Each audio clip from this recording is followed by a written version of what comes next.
কুরআন ও হাদিসের আলোকে বিশ্ব নবী হজরত মুহাম্মদ সাল্লাল্লাহু আলাইহি ওয়াসাল্লাম এর জীবনী ও অলৌকিক ঘটনাবলী পাঠ 94। তবুক অভিযান ঘটনার গোড়ার কথা। মুসলমানদের সাথে রোমান সাম্রাজ্যের দ্বন্দ্ব ও সংঘর্ষ মক্কা বিজয়ের পূর্বেই শুরু হয়ে গিয়েছিল। হজরত নবী কারীম সাল্লাল্লাহু আলাইহি ওয়াসাল্লাম হুদায়বিয়া সন্ধির পর ইসলামের দাওয়াত প্রচারের উদ্দেশ্যে উত্তর দিকে একটি দল সিরিয়া সংলগ্ন বিভিন্ন গোত্রের নিকট গিয়ে পৌঁছেছিল। তখন জাতুত তালাহ নামক স্থানে মুসলিম প্রতিনিধি দলের 15 জনকে হত্যা করা হয়। এ সময় বসরা অধিপতি সুরাহবিলের নামেও ইসলামের দাওয়াতপত্র প্রেরণ করা হয়। কিন্তু সে নবীর পত্রবাহক হারিস বিন উমাইরকে হত্যা করে। এসব কারণে হজরত নবী কারীম সাল্লাল্লাহু আলাইহি ওয়াসাল্লাম ৮ হিজরি জমাদিউল আওয়াল মাসে ৩,০০০ মুজাহিদদের এক বাহিনী সিরিয়া সীমান্তে পাঠান। এ বাহিনী মায়ান নামক স্থানে পৌঁছলে জানা গেল যে সুরাহবিল ১,০০,০০০ সৈন্য নিয়ে মোকাবিলার উদ্দেশ্যে অগ্রসর হচ্ছে। কিন্তু এসব ভয়াবহ খবর সত্ত্বেও ৩,০০০ প্রাণ উৎসর্গকারী বাহিনী সম্মুখে অগ্রসর হতে থাকে এবং মুতা নামক স্থানে উভয় পক্ষের মধ্যে সংঘর্ষ লেগে যায় এবং শেষ পর্যন্ত মুসলমানদের জয় সাধিত হয়। ১ ও ৩৩ এর পার্থক্য সমন্বিত এ সংঘর্ষেও কাফেররা মুসলমানদের উপর জয়ী হতে পারেনি দেখে সমগ্র আরব ও নিক প্রাচ্যের লোকেরা স্তম্ভিত হয়ে যায়। ঠিক এ ব্যাপারটি সিরিয়া ও তৎসন্নিহিত অর্ধস্বাধীন আরব গোত্র ও ইরাক নিকটবর্তী নজদি গোত্রসমূহ যারা ইরান সম্রাটের প্রভাবাধীন ছিল তারা ইসলামের দিকে আকৃষ্ট হয়ে ইসলাম গ্রহণ করতে লাগল। এসব কারণে পরবর্তী বছরই কাইসার মুসলমানদেরকে মুতা নামক স্থানে সমুচিত শিক্ষা দেওয়ার জন্য সিরিয়া সীমান্তে সামরিক তৎপরতা শুরু করে। হজরত নবী কারীম সাল্লাল্লাহু আলাইহি ওয়াসাল্লাম এ প্রস্তুতির তাৎপর্য জানতে পেরে মোকাবিলার জন্য প্রস্তুতি নিতে লাগলেন। সমসাময়িক দুনিয়ার সবচেয়ে বড় শক্তির সাথে প্রত্যক্ষ যুদ্ধের প্রস্তুতি গ্রহণের ঘোষণা দিলেন আল্লাহর নবী। পূর্বের যুদ্ধবিগ্রহে কোথায় যাচ্ছেন, কার সাথে মোকাবিলা হবে তা কাউকে না জানানোই ছিল হজরত নবী কারীম সাল্লাল্লাহু আলাইহি ওয়াসাল্লামের রীতি। অনেক সময় তিনি মদিনা হতে বের হয়েও লক্ষ্যস্থলের দিকে সোজা পথে অগ্রসর না হয়ে বাঁকা পথে অগ্রসর হতেন। কিন্তু এবার তিনি কোনো গোপনীয়তা না রেখে স্পষ্ট ভাষায় সকলকে জানিয়ে দিলেন যে রোম শক্তির সাথে যুদ্ধ হবে এবং সিরিয়ার দিকে যেতে হবে। মুসলমানদের জন্য এটা ছিল খুবই কঠিন পরীক্ষার সময়। হেজায় ভূমিতে চলছিল দুর্ভিক্ষ, জমি শস্য শূন্য, অপরদিকে আর বাগানে খেজুর পাকছিল এবং খেজুর পাতার ঝুপড়ি নির্মাণের সময় হয়েছিল।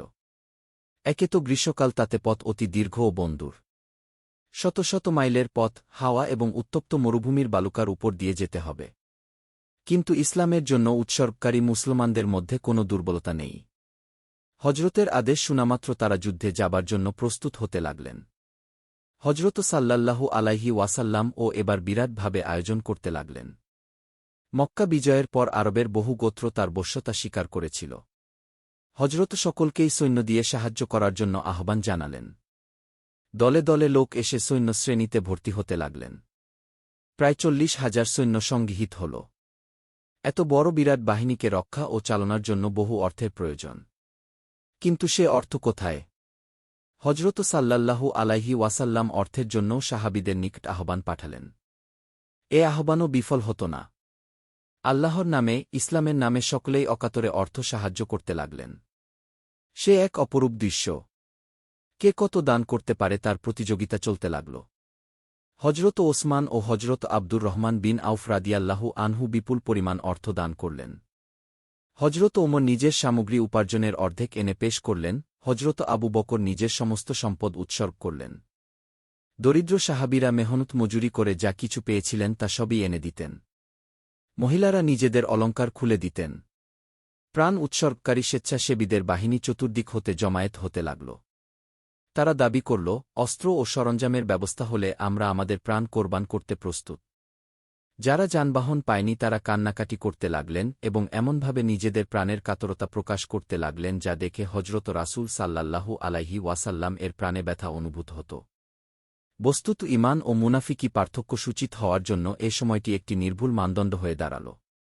এ সময় কারো যুদ্ধ ময়দান হতে দূরে পড়ে থাকার অর্থই হচ্ছে ইসলামের সাথে তার মনের সম্পর্ক সন্দেহপূর্ণ।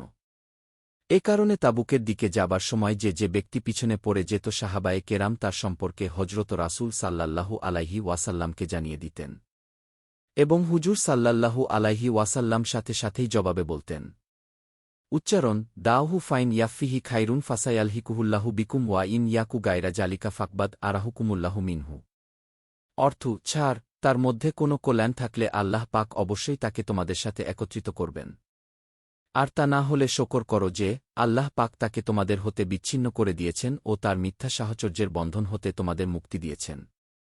বস্তুত যারা নানা অজুহাতে এ যুদ্ধে অংশগ্রহণ করেনি তারা স্পষ্টই মুনাফিকদের দলভুক্ত হয়ে গেল, মাত্র ৩ জন সাহাবী ব্যতীত যাদের বর্ণনা পরে আসবে। তবুক হতে প্রত্যাবর্তন পরের ঘটনা। উচ্চারণ সাইয়াহালিফানা বিল্লাহি লাকুম ইয়ানকবালাবতুম ইলাইহিম লিতুরিয়ানহুম। অর্থ তোমরা ফিরে এলে তারা তোমাদের নিকটে এসে কসম করবে যেন তোমরা তাদের দিক হতে দৃষ্টি ফিরিয়ে লও। সূরা তবা আয়াত ১৫।